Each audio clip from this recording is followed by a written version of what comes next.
నమస్తే. తెలంగాణ ప్రజలంటేనే, తెలంగాణ గడ్డ అంటేనే ఆత్మగౌరవంతోని కొట్లాడి తెచ్చుకున్న తెలంగాణ. ఇంట్లో గీళ్ళలోళ్ళేందో నాకు అర్థమైతలేదు. ఈ నలుగురు కుటుంబం, వాళ్ళ ఇద్దరు ముగ్గురు ఇంకా ఎక్స్ట్రా యాడ్ అవుతారు. ఈ వీళ్ళ దొరలకు పనేం పాడలేనట్టున్నది. 3 నెలలు అయిపోయింది ప్రతిపక్షంలో కూర్చుంటే ఏడ ఆగుతలేదు, కాళ్ళు చేతులు ఆగుతలేవు. ఆడాడ పోయి తండ్రేమో నల్గొండలో పోయి బూతులు తిట్టేసి వస్తాడు, కొడుకు వచ్చి మహబూబ్ నగర్లో కాంగ్రెస్ కంచుకోటలు ఉన్న జాగాలు అన్ని జాగాలలో పోయి ఏమో చేద్దాం అనుకుంటారు.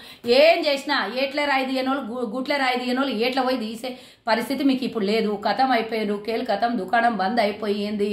ఈ రోజు నేను చెప్తున్నా, నిన్న మహబూబ్ నగర్లో మాట్లాడిన చాలా అడ్డిమార్ గుడ్డి దెబ్బతో గెలిచిన కాంగ్రెస్ పార్టీ ఏదో దారిలో ఇట్లా పోతుంటే గెలిపించుకున్నారట. గెలిపించుకోనికి నీలాగా నిన్న వచ్చిన పార్టీ కాదు, 138 ఏళ్ల చరిత్ర ఉన్న పార్టీ. ఇందులో ఈరోజు ముఖ్యమంత్రి రేవంత్ రెడ్డి గారు తెలంగాణలో అధికారంలోకి వచ్చినాక మీరిచ్చినట్ల మాటలు తప్పేవాళ్ళం కాము అని రుజువు చేసుకుంటూ మేము వస్తున్న 48 గంటల్లోనే 2 పథకాలను అమలు చేసినాం. రేపు పొద్దున ఇంకో 2 పథకాలను అమలు చేయబోతున్నాం. ఇవన్నీ కాంగ్రెస్ హయాంలోనే, కాంగ్రెస్ పార్టీ ద్వారానే సాధ్యమైతే అని ప్రజలు ఈరోజు నమ్ముతున్నారు. ప్రజా పరిపాలన ఎట్లుంటుందో 10 ఏళ్ల తర్వాత మళ్ళోసారి కాంగ్రెస్ మార్కు చూపిస్తుంది. ఇకపోతే రేవంత్ రెడ్డి గారి గురించి మాట్లాడినావు. నీకు ఇక పని పాట లేదు, ఏం తీసుకొని కొట్టినా నీకు సరిపోదు అనుకుంటున్న కేటీఆర్. నువ్వు రేవంత్ రెడ్డి గారిని మాట్లాడేటప్పుడు ఆయన కాలు గోటికి కూడా పనికిరావు. చిప్పలు గడిగిన నువ్వెక్కడా? తెలంగాణలో కనీసం ఈరోజు ప్రతి ఒక్క చట్టసభలో కూర్చొని ముఖ్యమంత్రి అయినటువంటి రేవంత్ రెడ్డి గారు ఎక్కడ? ప్రజా పోరాటం చేసినటువంటి వ్యక్తి రేవంత్ రెడ్డి. అన్నిటికన్నా ముఖ్యం, ఏ ప్రభుత్వంలో కూడా మంత్రి పదవుల్ని అవి ఇవి ఆశపడి పోలేడు.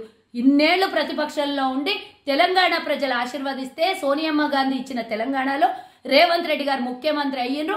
ఇంకో 3 నెలల తర్వాత రాబోయే పార్లమెంట్ ఎన్నికల్లో క్లీన్ స్వీప్ చేస్తామో. మీరు ఇక పూర్తిగా ఇప్పుడున్న కాస్తో కూస్తో అది కూడా పోతుంది. ఇజ్జత్ మిగుల్చుకోండి, ఇజ్జత్ బచాయించుకోండి అంటున్న కేటీఆర్కి కొంచెం ఆడ ఈడ ఏమన్నా మిగిలిందంటే, ఏదన్నా అబద్ధాలు చెప్పి మాటలు ఇచ్చేటటువంటి మీ కార్యకర్తల్ని కూడా మోసం చేస్తున్న మీకు నేను సమాధానం చెప్తున్నా. ఇంకోసారి మా జోలికి, మా పార్టీ జోలికి, మా ముఖ్యమంత్రి జోలికి వస్తే ఇక మీరు ఆ జిల్లాల నుంచి బయటికి వెళ్ళరు. మా కాంగ్రెస్ అభిమానులు అన్నిటికన్నా ముఖ్యం, ఈరోజు ప్రజాపాలన చేస్తున్న ప్రజలు ఏ జిల్లాకు పోతే ఆ జిల్లా నుంచి వెంటబడి తరిమి కొడతారని హెచ్చరిస్తున్నా. పార్టీ గురించి నోటికొచ్చినట్ల మాట్లాడి మా ప్రభుత్వాన్ని గురించి ఏమైనా మాట్లాడితే నువ్వు చేసిన మోసాలు గుర్తు చేసుకొని రిమైండ్ చేసుకో. ఇవన్నీ ఎందుకు మాట్లాడుతున్నావు? కాళేశ్వరం మునిగిపోయింది, కాళేశ్వరం కథ ఏందో తీయండి పోయినప్పుడు మేము ఇచ్చిన హామీలు 420 అవి ఇవి అంటున్నావు కదా. కాళేశ్వరం కథ ఏమైంది?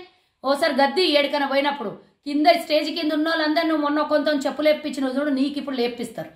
కింద నుంచి అందరు చెప్పు దెబ్బలు కొడతారు. మా 1,00,000 కోట్ల రూపాయలు చెమటా పైసలన్నీ తీసుకొని పోయి కాళేశ్వరం భోజనం అని నిన్ను కొడతారు. కాబట్టి కాళేశ్వరం నోట్లకెళ్ళి మాట వస్తలేదు. కాంగ్రెస్ గురించి మాట్లాడే హక్కు, నైతిక విలువ నీకు, నీ కుటుంబానికి, నీ పార్టీకి లేదు అని హెచ్చరిస్తున్నా. మరోసారి ఏనన్నా మాట్లాడేటప్పుడు కేవలం నీవెట్లా రేపు పొద్దున ఎన్నికలలో పోటీ చేయబోతున్నావు అదే నీ కార్యకర్తలకు ఉపోద్ఘాతం చేయి తప్పించి పార్టీ గురించి, మా ప్రభుత్వం గురించి మాట్లాడితే అంటే నాలుక నోరు అన్ని జాగ్రత్త అని చెప్తున్నా.